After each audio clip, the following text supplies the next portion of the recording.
सगळ्यात महत्त्वाची गोष्ट, औषध निवडताना असं औषध निवडायचं की ज्याच्यामध्ये तेलकट डाग कंट्रोल करण्यासाठी ते औषध काम करणारे, म्हणजे तेलाच्या जीवाणू बॅक्टेरियावरती, जांतोमोनास ऑक्झोनोपोडिस या जीवाणूवरती तो कंट्रोल करण्यासाठी ते औषध काम करणारे असं औषध आपल्याला या परिस्थितीमध्ये आपल्याला आपल्या डाळिंब बागेवरती वापरायचे। तर फवारणी व्यवस्थापन करत असताना आपल्याला कशा पद्धतीने रणनीती आखायची, कशा पद्धतीने व्यवस्थापन करायचे, तर ॲग्रो किसानच्या माध्यमातून ज्यावेळेस मी फील्ड व्हिजिट करत असतो किंवा ज्यावेळेस आपल्या ॲपमध्ये असेल, व्हॉट्सअप ग्रुपला असेल, फोनवरती असेल, तर ज्यावेळेस शेतकऱ्यांना आपण नियोजन देत असतो तर 5 फवारणींचं आपण या ठिकाणी तेलकट डाग व्यवस्थापनासाठी नियोजन देत असतो। सध्याच्या परिस्थितीमध्ये जर तेलकट डाग आपल्या बागेमध्ये नसेल, जर आपल्याला प्रिव्हेंटिव्ह फवारणी घ्यायची असेल तरी या 5 फवारण्या आपल्याला चालणार आहेत। किंवा तेलकट डाग जर आपल्या डाळिंब बागेमध्ये 30% जर असेल तरी देखील आपल्याला या 5 फवारण्यांचं नियोजन आपल्या डाळिंब बागेमध्ये चालणार आहे। तर आपल्याला पहिली फवारणी कुठली घ्यायची, तर पहिली फवारणी कॉपरयुक्त बुरशीनाशकांची आपल्याला पहिली फवारणी घ्यायची। कॉपरयुक्त बुरशीनाशकांमध्ये आपल्याला कुठली फवारणी घ्यायची, कॉपर ऑक्सीक्लोराइड, टेक्निकल नाव सांगतो सुरुवातीला, कॉपर ऑक्सीक्लोराइड जे मार्केटमध्ये ब्ल्यू कॉपर किंवा ब्लायटॉक्स नावाने उपलब्ध आहे, तर ते 2 ग्रॅम 1 लिटर पाण्यासाठी आपल्याला घ्यायचं आहे।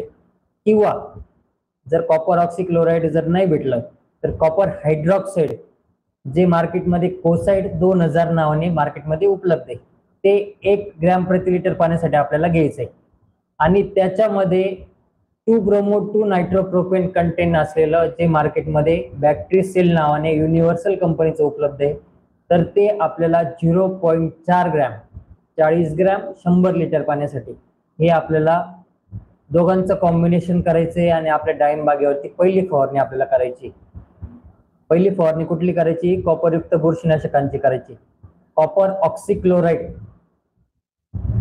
जे मार्केटमध्ये ब्ल्यू कॉपर किंवा ब्लायटॉक्स नावाने उपलब्ध आहे, ते 2 ग्रॅम 1 लिटर पाण्यासाठी। आणि ते जर नाही मिळालं तर कॉपर हायड्रॉक्साईड जे मार्केटमध्ये कोसाइड 2000 नावाने उपलब्ध आहे, ते 1 ग्रॅम प्रति लिटर पाण्यासाठी आपल्याला घ्यायचं आहे। आणि त्याच्यामध्ये 2-ब्रोमो-2 नायट्रोप्रोपेन कंटेन असलेलं बॅक्टेरिसेल जे मार्केटमध्ये युनिव्हर्सल कंपनीचं बॅक्टेरिसेल नावाने उपलब्ध आहे, तर ते 0.4 ग्रॅम प्रति लिटर पाण्यासाठी घेऊन आपल्याला आपल्या डाळिंब बागेवरती पहिली फवारणी करायची।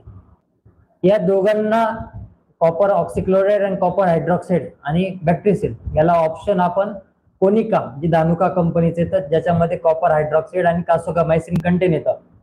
हे सगळ्या डाळिंब उत्पादक शेतकऱ्यांना सांगू इच्छितो, हा जो काही आता हे जे काही आपण नियोजन सांगतोय, तर हा व्हिडिओ आपल्या लाईव्ह संपल्यानंतर आपल्या ॲग्रो किसानच्या YouTube चॅनलला पण असणार आहे।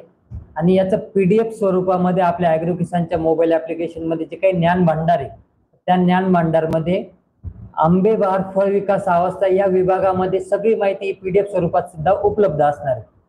तर पहिला स्प्रे आपला झाला, एक तर आपण ब्ल्यू कॉपर बॅक्टेरिसेल घेतलं किंवा कोसाइड बॅक्टेरिसेल घेतलं किंवा कोनिका घेतला। हा स्प्रे झाल्यानंतर आपल्याला 6व्या दिवशी दुसरा स्प्रे घ्यायचा आहे।